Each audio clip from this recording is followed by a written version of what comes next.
something happened that nobody would ever forget. Malik Carter, 14 years old, quiet, respectful, a kid who dreamed of becoming an engineer.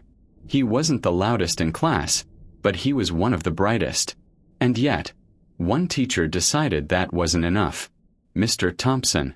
Sharp suit, sharper tongue, the kind of man who used sarcasm as a weapon, the kind of teacher who didn't just correct you. He crushed you. That morning, Malik raised his hand. He answered the math problem correctly. The whole class knew he was right. But instead of praising him, Mr. Thompson smirked. "Figures," he said. "Even a broken clock is right twice a day." The class laughed. Malik's face turned red. But Mr. Thompson wasn't finished.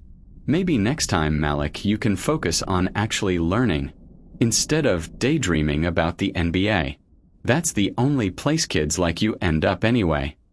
The laughter stopped. The air went cold. The words stung. And Malik sat there, silent. This wasn't the first time.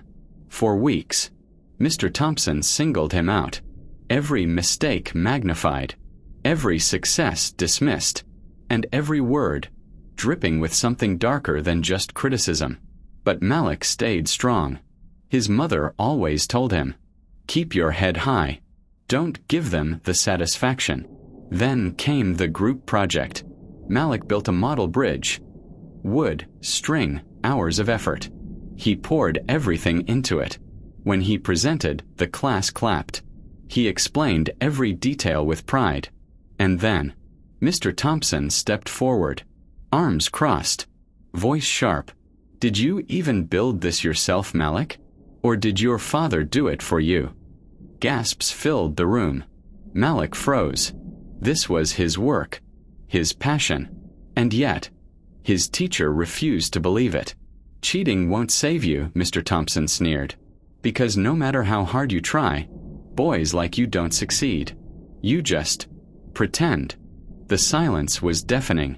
Malik's vision blurred with tears. The bridge he built was standing strong on the desk. But inside, Malik felt broken.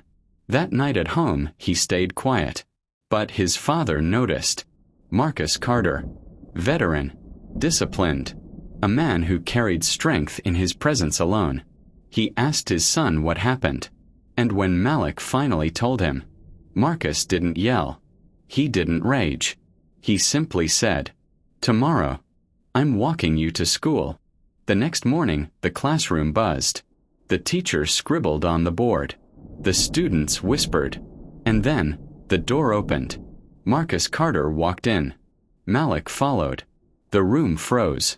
"Sir, parents aren't allowed," Mr. Thompson started. But Marcus cut him off. "I'm not here to sit in the back," he said. "I'm here to stand for my son." The class held its breath. The power in the room shifted instantly.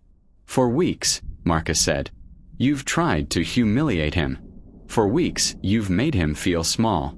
But let me remind you, real strength isn't about tearing others down. It's about building them up. And my son has more strength than you'll ever see." Malik's eyes filled with tears. Not of shame this time, but of pride. Mr. Thompson stammered. "You don't understand." Marcus raised a hand. "No, you don't understand. My boy built that bridge with his own hands. He stayed up nights, working until it was perfect. And you tried to take that away from him. But not anymore. Not now. Not ever again." The class erupted in whispers. Some students nodded. Others sat taller. And for the first time, Mr. Thompson's authority crumbled. The principal would arrive moments later. And what happened after changed everything. Because justice doesn't always come in courtrooms. Sometimes, it walks right through the classroom door. Malik's story spread. Other students spoke up. The truth had a voice now. And that voice couldn't be silenced. But what happened next? No one expected. Because when Mr. Thompson realized his control was slipping, he made a move that threatened everything. Malik's future. His father's reputation. Even the family's name. And that is where the real story begins. They thought they could break him. They thought they could silence the truth. The principal's office was silent, but the tension inside could shatter glass. Marcus Carter sat tall, his eyes locked on the man who humiliated his son. Beside him, Malik, clutching his notebook like a shield. Across the desk, Principal Reynolds, shuffling papers nervously, and Mr. Thompson, arms folded, face red, still clinging to the last shreds of his authority. "Let's be clear," Marcus began. "My son will not be punished for speaking the truth." The principal cleared his throat. "Of course, Mr. Carter, but we need to verify these accusations." "Teachers have." Marcus leaned forward. "Accusations? My son has endured weeks of humiliation. And now you call it accusations? No. This is evidence. My son's voice is evidence." Malik lowered his eyes. He wasn't used to being defended like this. But his father's words carried weight. The kind of weight that couldn't be ignored. For a moment, silence hung heavy in the air. Until Mr. Thompson finally spoke. "This is ridiculous," he snapped. "You're just playing the race card because your son can't handle discipline." The words hit like a gunshot. The room froze. Malik's chest tightened. But Marcus didn't flinch. He looked straight at Mr. Thompson, his voice calm but sharp as steel. "Discipline," he said. "No, Mr. Thompson. This isn't discipline. This is abuse. And it ends today." The principal shifted uncomfortably. For the first time, it was clear who really held the power in the room.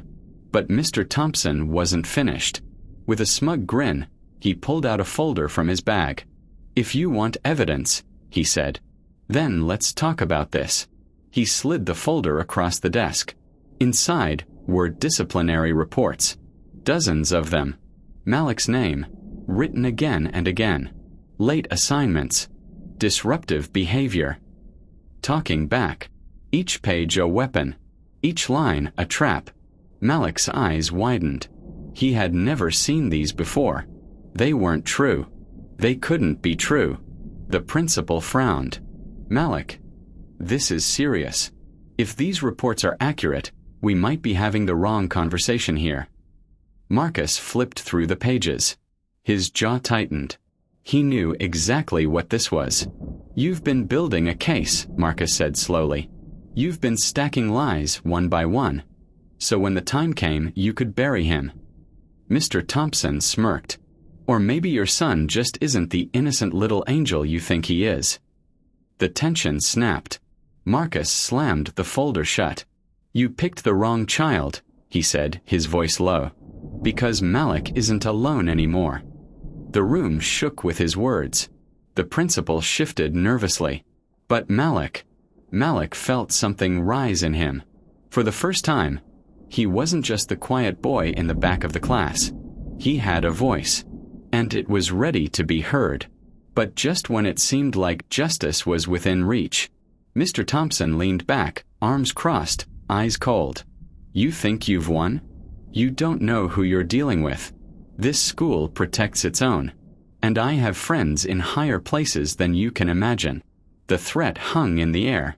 And Malik realized this wasn't over. Because when a man like Thompson feels his power slipping, he doesn't go down quietly. He fights back. Dirty. Dangerous. And the next move he made would push Malik's family into a battle far bigger than they ever expected. A battle that wouldn't just test Malik's innocence, but his father's strength. And the truth itself. The question wasn't whether they could fight back. The question was how far Thompson was willing to go to silence them. And the answer was coming sooner than anyone was ready for. Because when the phone rang that night, Marcus picked it up. And what he heard changed everything. This was only the beginning. Because Thompson isn't done, the school system may be against them, and a mysterious phone call is setting up. Subscriber for Part 2.